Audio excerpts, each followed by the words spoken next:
Today, we are going to go over the steps of services for lifetime moving 1 through 17. These steps are very important. They're more important or just as important as actually putting the furniture on the truck and delivering the furniture. We're going to start with step number 1. When you get to work, you punch in, I send you the job, you put all the materials on the truck that's needed for the move. The drivers are responsible for all the materials on the truck: tape, shrink, two-wheeler, four-wheeler, tools, etc. On to number two. The next step is the driver for that day, for whoever's running the crew, is going to call the customer. You introduce yourself and you provide them with an ETA of when they're going to get to the job. This is really important. It just gives the customer clarity of when we're going to be there for them. So for number three, upon arrival, what you're going to do is you're going to introduce yourself to the customer and do a walkthrough with them. Basically, go around the house. They're going to tell you what's going, what might not be going. From there, you're going to be able to determine what services we're providing. That goes back to step one with the details of the job, if we're going to be doing any packing or if we're just going to be doing moving for them. Step 4, you need to prep the house. You have to make sure all the floors are covered, rug runners, railings, door jambs, etc. So there'll be no preventative damage. Step five, this kind of goes hand in hand with step three as well, but you want to take note of damages on any furniture or any parts of the home. So, for example, if you're doing the walkthrough and you see something that is a damage for before we got there, you want to note that to the customer and let them know, just so that there's clarity and there's no confusion on, if we make a mistake and if they've made a mistake.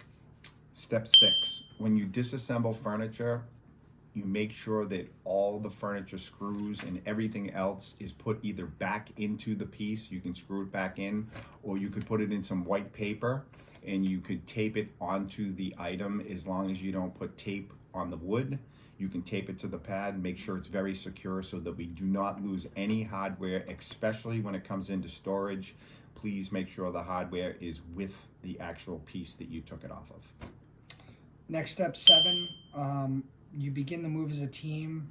Typically, the best way to do it is you load from the top to the bottom. This is extremely important so that the move goes smoothly. Also, that the unload goes smoothly as well. So you finish at the top and then you work your way down the house. Step number 8, make sure all the furniture is padded. Everything that has wood needs a furniture pad on it, including the bottom of it, of the legs. Mattresses, use mattress bags or shrink wrap, and couches, armchairs, etc. need to be shrink wrap. Nothing goes on the truck that's not either in a box or it's loose unless it's outdoor furniture. Everything needs to be covered. And that goes into step number 9, what Mike said about sofas and beds. Basically, you want to make sure everything's wrapped, and this is basically double checking, making sure everything's wrapped fully. Sofas and beds should get 3, 4, sometimes even 5 times around, because when you put it on the truck or move it, sometimes the shrink wrap rips, and you want to make sure that there's double protection for that. Okay, step number 10. This usually goes for only packing the house most of the time, unless it's a very, very large house. Make sure all the boxes are labeled, which room you take it out of. So that way, when you get to the unload, we'll know where they go. It's going to save you time, it's going to save the customer time, and it's going to save a lot of confusion. So make sure everything is labeled properly. Step number 11, after the truck is loaded, walk through with the customer. This is mandatory, and sweep for trash and materials that we might have left behind. This part's especially important because sometimes a customer will actually say, "Oh, it's all set," and you can go. And that's where you have to step in and say to them, no, this is a mandatory part of our service where we do a walkthrough of the entire house to see if we missed anything.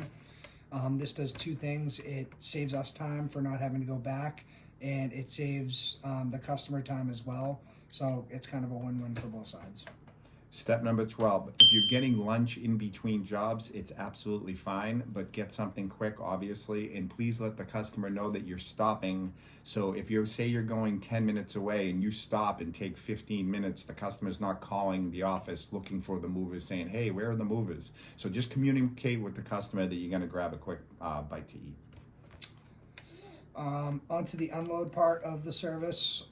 This is step number 13. So fold pads as you go for efficiency and to avoid clutter and missing items. Basically, when you take a piece off the truck, obviously it's going to be padded or shrunk wrap. When you bring it into the house and place the item where it needs to go, unwrap it, fold the pad, and put it neatly back on the truck. This avoids confusion with any missing items that might get lost on the truck. 14, step 14, bring trash bags or make a trash box so that as you go and as you unwrap everything, like he said, you fold the pads, you put the trash in the box. This will prevent clutter, and this will also prevent something being left on the truck after you leave and come back to the shop. Step number 15, if possible, items should be assembled by the mover who took them apart at the end of the job, beds, dressers, etc. Basically what this means is as you're working through the house on the load up, if you take apart a piece, a desk, a bed, a dresser mirror, whatever it may be, typically what we'd like to do is have the person that disassembled it, we'll have them reassemble it on the other end. It helps save time. They're familiar with the piece. Yep. Makes things go quicker. 16, step 16, upon completion, walk through with the customer, make sure everything is in the correct room. Make sure that you just don't put a box in the basement that belongs in the kitchen. If you don't know where something goes, make sure you ask the customer. If it's a bigger job, like I said, the boxes will be labeled. You'll be able to just bring it where they say, and you'll know where it goes. It saves you time, saves the customer time, and it saves the company time. Step number 17, once the move is completed and the walkthrough's done with the customer, you're going to call Mike for payment, Mike or Joey. Report damages on site if there are any, and then a couple of points for this. Drivers should not back up the truck without mover's help.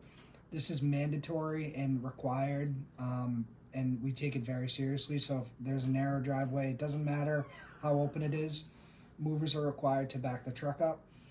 The second point for this, return the truck spotless and the pads folded and the cab clean of trash. We want the trucks perfect so that the next morning that we can get the crews out efficiently. If the trucks come back dirty, it just creates problems for us in the long run. Next point, ask for help if you cannot take an item apart. Don't be a hero. Teamwork is key. This is super important, like to work together. It will save you time. It's all about time. Like you don't want to be working on a piece that you can't take apart. Ask somebody for help. Ask the customer how to take it apart if they know. Because oftentimes somebody might break something trying to do something that they don't know. Just ask for help, like he says.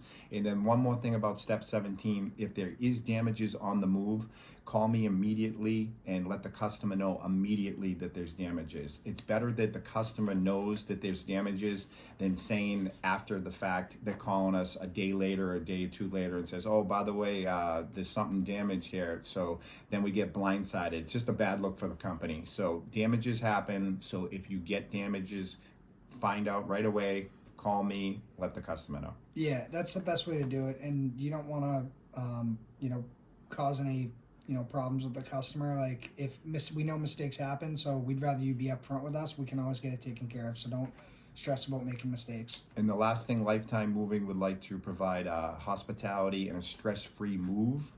That is the most important thing. How you present yourself to the customer and how you handle yourself on the move with efficiency, and that will depend on how much tip you will get, most likely, if you handle it with professionalism. Thank you. Anything to add? Yeah, just one more thing on the last part with customer hospitality. Be in uniform, have your shirt, you're going to have multiple shirts, make sure they're clean every day. Use appropriate language. You don't want to be, talking disrespectfully. You might talk to your friend on the job a certain way, Right, but yeah, a customer absolutely.